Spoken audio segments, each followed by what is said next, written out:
salam kehormatan, dan salam untuk Aceh. Teman-teman masyarakat, ini perlu diselesaikan oleh pemerintah setempat.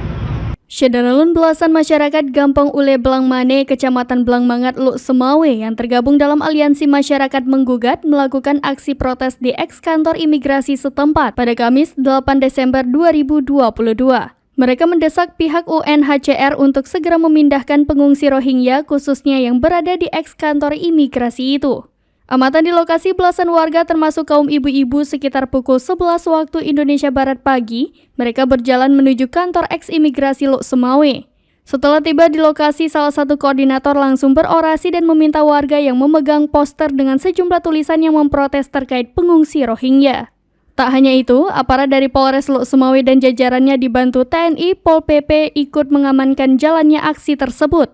Koordinator aksi Beni Murdan dalam orasinya menyebutkan, warga yang melaksanakan aksi unjuk rasa ini sehubungan dengan gejolak sosial terhadap pengungsi Rohingya yang ditempatkan di eks-kantor imigrasi Desa Ule Blangmane telah menimbulkan kontroversi sosial. Beni melanjutkan, saat ini warga Aceh khususnya masyarakat kota Luk Semawe, tepatnya di Desa Ule Blangmane, tidak ingat lagi berapa kali etnis Rohingya asal Myanmar terdampar di pantai perairan Aceh. Selain itu, Beni menegaskan, penolakan itu bukan karena masyarakat Aceh tidak punya peri kemanusiaan, akan tetapi mengingat banyak sisi gelap yang menghias pengungsi Rohingya selama berada di lokasi penampungan itu.